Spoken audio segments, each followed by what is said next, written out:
शुक्रिया अदा करता हूं कि आपने अपना कीमती वक्त निकालकर आज के इस इंतखाबी जलसे में शिरकत की और हजारों की तादाद में आपका यहां पर मौजूद रहना यकीनन इस बात की गवाही और पैगाम देता है कि अमूर की जनता ने ये तय कर दिया है कि 7 तारीख के दिन हमारे बुजुर्ग, हमारी माँ और बहनें, हमारे नौजवान, हमारे किसान, हर शख्स जो अमूर विधानसभा में रहता है वो अब ये तय कर चुका है कि जो बदलाव की लहर सीमांचल में चल रही है यहां से अख्तरुल ईमान को अपना नया विधायक बनाएंगे इंशाअल्लाह।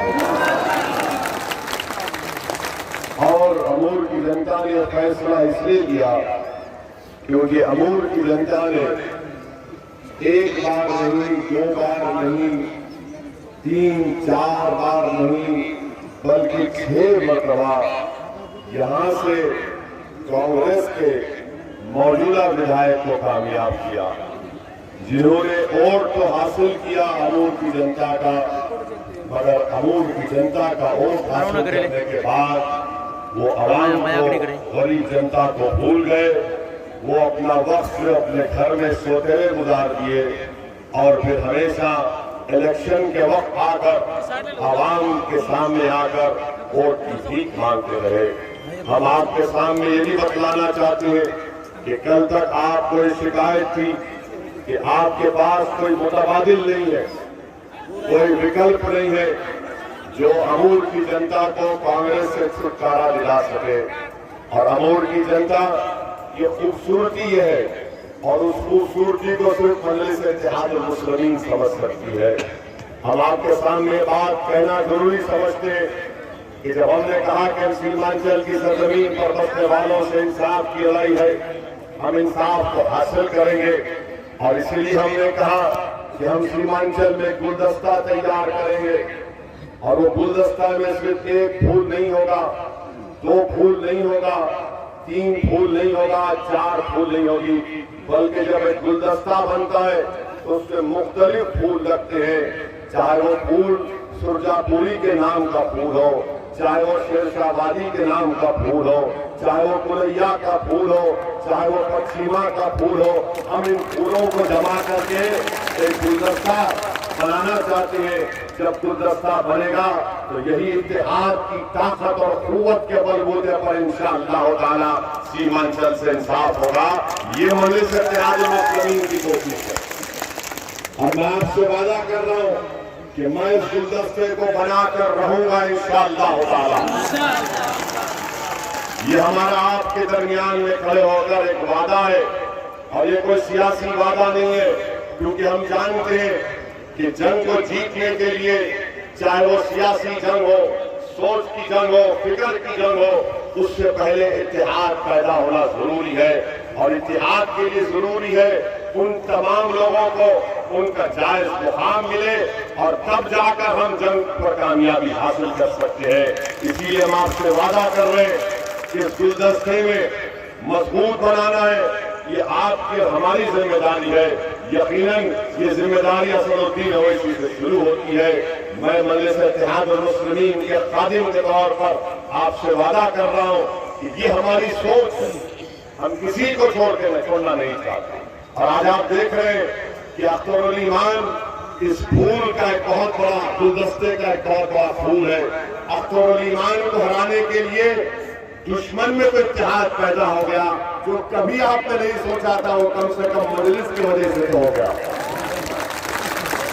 हमने जो इत्तेहाद की फजा पैदा की, जो बदलाव की लहर पैदा की, इसलिए आज मजलिस इत्तेहादुल मुस्लिमीन के मुखालिफिन परेशान है। मेरे अजीज दोस्तों और बुजुर्गों, आपने यहाँ पर 6 मरतबा कांग्रेस के जनाब मस्तान साहब को वोट दिया और जब जनता यहाँ पर सैलाब, बाढ़ आती है, जमीन कट जाती है, तो अब्दुल मस्तान साहब ने क्या कहा था? आपने जनता के सामने कह दिया कि ये दसान है, कटान नहीं। ये कहा था ना, हम तो झूठ करेंगे। उन्होंने कहा था कि दसान है बेटा, कटान नहीं है। मस्तान साहब, ये अमूल की जनता आपको बताएगी 7 तारीख के दिन कटान क्या है और दसान क्या है। और दूसरी बात, कल हम रोहटा की मार्केट में जलसा था, हम किसी वजूहात की बिना पर नहीं जा सके। हम नौजवानों से अपील करेंगे कि जरा हमारी इस बात को रिकॉर्ड करके रोहटा की उस जनता तक पहुंचा दिया जाए कि 6 मरतबा का विधायक रोहटा की मार्केट में ना एक शौचालय, ना बैतुल खला है, ना एयर कूलर है। क्यों नहीं है?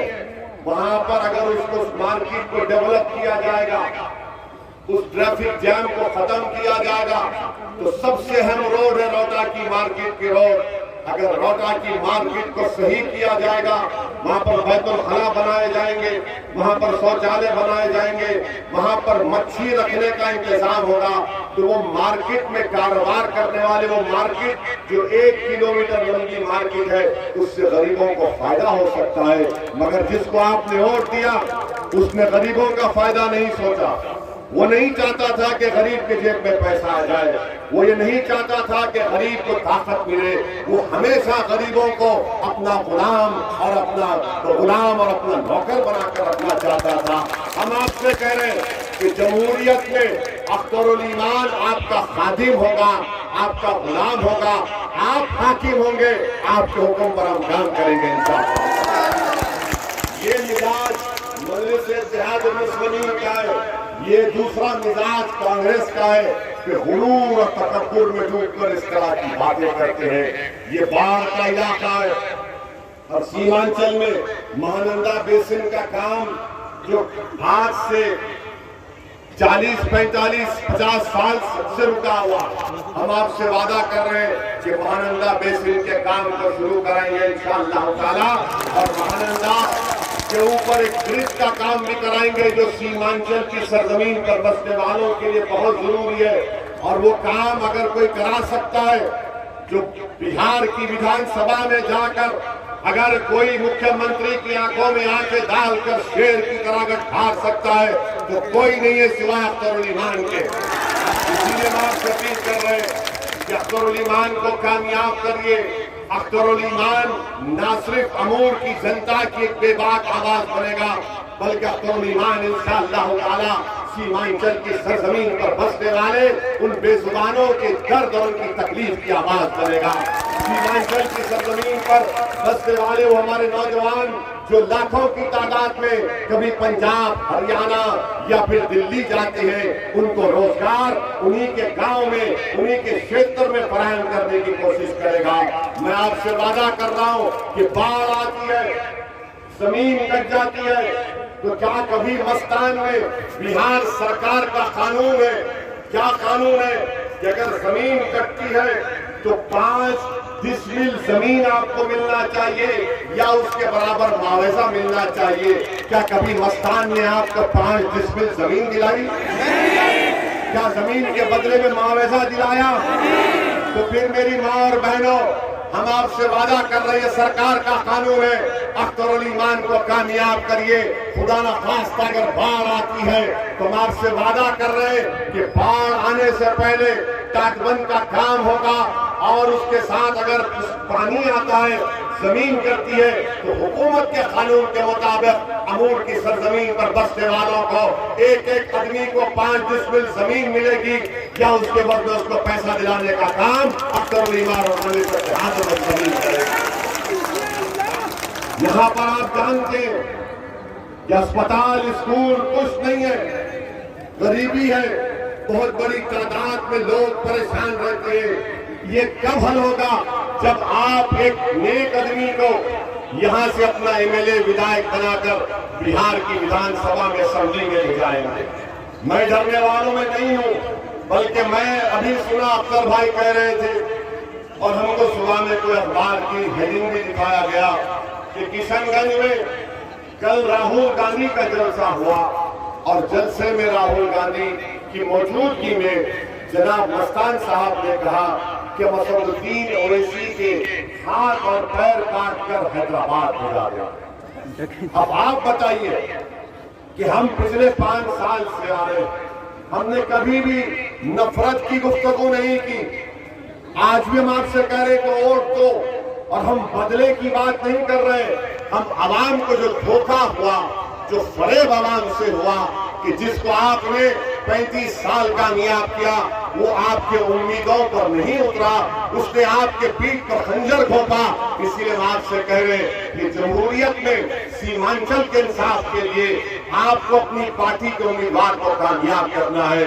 महमूर की जनता को एक बात बताना बेहद जरूरी समझता हूँ कि मुझे जो सियासत का मुख्तसर सा तजुर्बा है, मैंने बिहार के बहुत से मुकामात का दौरा करने का मौका मिला, भारत के कोने कोने में जाने का मौका मिला, और जहां कहीं भी मैं गया वहां पर मुस्लिम अक़लियत की, दलितों की और कमजोर तबकात की बदहाली को देखा, उनके बच्चों की आंखों में आंसू देखा, उनकी माओं के चेहरों पर परेशानियों को देखा, हमारे बुजुर्गों की तकलीफ को महसूस किया। इसकी वजह यही है, इसकी वजह एक ही है कि आपके पास आपकी कोई सियासी आवाज नहीं, आपके पास आपका कोई सियासी ऐसा रहबर नहीं है जो आपके ओर से जीत कर आपकी तकलीफ को समझे। याद रखो, जब बिहार की विधानसभा में अगर 14% यादव के 55 से ज्यादा एमएलए जीत कर वो इख्तिदार को हासिल कर सकते हैं, तो बिहार प्रदेश में अगर मुसलमान अक़लियत 17% है और आपके सिर्फ 23 एमएलए जीतते हैं, तो बताओ शिकायत किससे करेंगे? आज घर को आग लगी, घर के चिराग से, ये हकीकत है। इसलिए हम आपसे कह रहे हैं कि मुत्तहिदा तौर पर अपने कैकॉट का इस्तेमाल करिए, मजलिस इत्तेहाद मुस्लिमीन के उम्मीदवारों को कामयाब करिए। मैं राहुल गांधी से कहना चाहूंगा कि आपकी मौजूदगी में आपके एक विधायक ने कह दिया कि ओवैसी के हाथ और पैर काट कर हैदराबाद भिजा देंगे। राहुल गांधी, याद रखो, तुम 50 साल के हो गए हो, मगर तुम्हारे जिस्म पर कभी पुलिस की लाठियां नहीं खाई, तुम्हारे जिस्म पर सर पर लाठियां नहीं पड़ी कि 18 टाके सर पर रखना पड़ा। तुमने कभी जिंदगी में जेल में एक दिन नहीं गुजारा। मैं 4 मरतबा जेल को गया हूँ, 50 दिन मैंने जेल में गुजारा है। मैंने देखा है कि गरीब मुसलमान की तकलीफ क्या होती है। मैं जानता हूँ कि न मुस्लिम नौजवानों के दिलों में क्या चल रहा है। मैं जानता हूँ कि सीमांचल के जमीन पर बसने वाले, चाहे किसी मजहब का हो, उसके दिल में क्या तकलीफ है। बताओ राहुल गांधी, तुम्हारी मौजूदगी में अगर कोई कहता है कि हाथ और पैर काट कर हैदराबाद भिजा दिया जाएगा, तो सुनो राहुल गांधी, मैं अमूर से तुमको ये पैगाम दे रहा हूँ, तुम हाथ और पैर क्यों काटते, तुम मेरी जान ले लो। मैं सीमांचल की सरजमीन पर, मैंने सीमांचल की सरजमीन पर अपना पसीना टपकाया है। अगर आप चाहते हैं तो मैं अपना खून भी गिराने का जा, पसीना तो हमने अपना गिरा दिया यहाँ पर। हम हर रोज दुआ करते हैं, अल्लाह जानता है कि अल्लाह सीमांचल की सरजमीन पर इन गरीबों के लिए एक रहबर को पैदा कर दे जो सदुद्दीन ओवैसी से बेहतर हो, जो मजलिस इत्तेहाद मुस्लिमीन के रूप में बिहार में इनकलाब पैदा करे। हमारी तो ख्वाहिश ये है। और राहुल गांधी अगर ये समझते हैं कि हम डरते हैं मौत से, नहीं राहुल गांधी, मौत सबको आनी है, कोई बचने वाला नहीं है, कोई बचने वाला नहीं है। हाँ, अगर मेरी जिंदगी की मुझे शहादत मिल जाती है तो अल्लाह का इससे बड़ा इनाम मुझे नहीं मिल सकता। मैं तैयार हूं अपनी जिंदगी के इस मकासद पे अपनी जान को कुर्बान करने के लिए। अगर जिंदा रखा अल्लाह मुझे तो गाजियों की तरह जिंदगी गुजारूंगा। और तुम्हारे जैसे इन लोगों डराने वालों से हम डरने वाले नहीं हैं। मस्तान साहब, आप नहीं जानते मुझे, मैं कोई शीश महल से अपने यहाँ तक नहीं पहुंचा हूँ। मैं किसी कालीन पर कदम रखकर यहाँ पर नहीं पहुंचा हूँ। अगर कांग्रेस के लीडर राहुल गांधी ये समझते हैं कि असदुद्दीन ओवैसी को जान से मारने की धमकी देने से असदुद्दीन ओवैसी के हौसले कम हो जाएंगे, राहुल गांधी, आप हमारी तारीख को नहीं जानते। हमारी तारीख अगर आप मुताला करेंगे तो आपको मालूम होगा कि हम जिसके नाम लेवाएं उनके जिस्म मुबारक पर ऊंट की उजड़ी डाली गई थी। हम जिसके नाम लेवाए उनको ताइफ से मक्के के सफर में उन पर पत्थरें बरसाई गई थी, उनको अपने जिस्म से खून निकलना शुरू हो गया था। हम जिसके नाम लेवाए राहुल गांधी, उनको ओहद के मैदान में अपने दंदाने मुबारक को शहीद कराना पड़ा। राहुल गांधी हम जिसके नाम लेवाए, सुनो, उन्होंने अपने नवासों को एक यजीद के सामने अपने नवासों की कुर्बानी को पेश कर दिया और हक को सरबुलंद कर दिया। राहुल गांधी, तुम नहीं जानते मैं जिसका नाम लेवा हूँ, जिस पर मैं अपनी सब चीज कुर्बान करने को तैयार हूँ, सिर्फ उस नाम पर। सुनो राहुल गांधी, हम उनके नाम लेवाए कि जब वो किसी गली से गुजरते थे तो एक नादान औरत कचरा फेंकती थी, मैं उनका नाम लेवा हूँ जिन्होंने हमको सबक सिखाया, अगर तुम्हारी राह में कोई कचरा फेंके, कोई कांटे बरसाए, खुदा की कसम हम अपना रास्ता नहीं बदलेंगे, नहीं बदलेंगे। हमारा रास्ता एक ही होगा राहुल गांधी। तुम क्या कर सकते हो कर लो, तुम में जितनी ताकत है कर लो। तुम्हारे ये लोग अगर मेरा हाथ काटेंगे, अगर मेरे पैर काट देंगे, मुझे कोई इसकी परवाह नहीं है। अगर हाथ कटेंगे तो अब्बास अलमबरदार की सुन्नत पूरी होगी, अगर बाजू कटेगा तो मुसैब बिन उमैर की सुन्नत पूरी होगी। अगर पैर काटे जाएंगे तो क्या होगा, पैर कटेंगे, हाथ कटेगा, मगर जबान और आवाज रहेगी। अपनी जबान और आवाज से इन गरीबों के हक का मुतालबा करूंगा। इस तरह की गुंडागर्दी की बात कि हाथ काट देंगे, पैर काट देंगे, मस्तान साहब, जब आपको ये नजर आ रहा है कि अब मेरा सियासी सफर खत्म हो रहा है और अख्तरुल ईमान यहाँ से कामयाब हो रहा है, तो बोखलाहट का शिकार हो, बोखलाहट का शिकार होकर मेरा मस्तान कह रहा, मैं तो यही कहूंगा कि और बोलो मस्तान, जितना बोलना है बोल लो, क्योंकि जब चिराग बुझता है तो बहुत भड़कता है, बहुत भड़कता है चिराग। और ये वो मस्तान साहब है, जब लॉकडाउन हुआ, लॉकडाउन में लोग बच्चे परेशान थे, क्वारंटाइन में रख दिया गया तो कोई नहीं आया।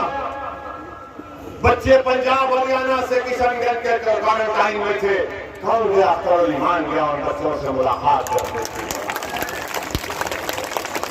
वो क्या अख्तरुल ईमान का भाई था, तो रिश्ता था। अख्तरुल ईमान ने देखा कि कौन सुरजापुर है, कौन कुलैया है, कौन पश्चिमा है, कौन शेरशाहबादी है। अख्तरुल ईमान ने कहा कि मुझे देखकर मुझे कमजोर नजर आ रहा है, उसको तकलीफ हो रही है, दौड़ते अख्तरुल ईमान कह रहा था। ये मजारे हम करेंगे, ये काम हम करेंगे इंशाअल्लाह ताला।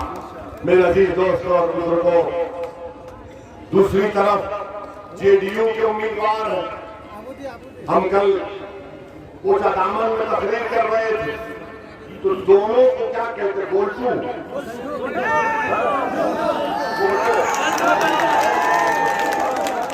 गलठो हो चुका है यहाँ पर, गलठो हुआ। इन दोनों को नजर आ गया कि एक मर्द से मुकाबला नहीं करते तो दोनों मिलकर एक मर्द से मुकाबला कर रहे हैं, गोलठो कर रहे हैं। क्या बात है। चलो हमारी दुश्मनी में एक तो हो गई, ये हमारी सबसे बड़ी कामयाबी। और वो जेडीयू के उम्मीदवार, हम उनसे पूछना चाहते हैं, भैया ये तो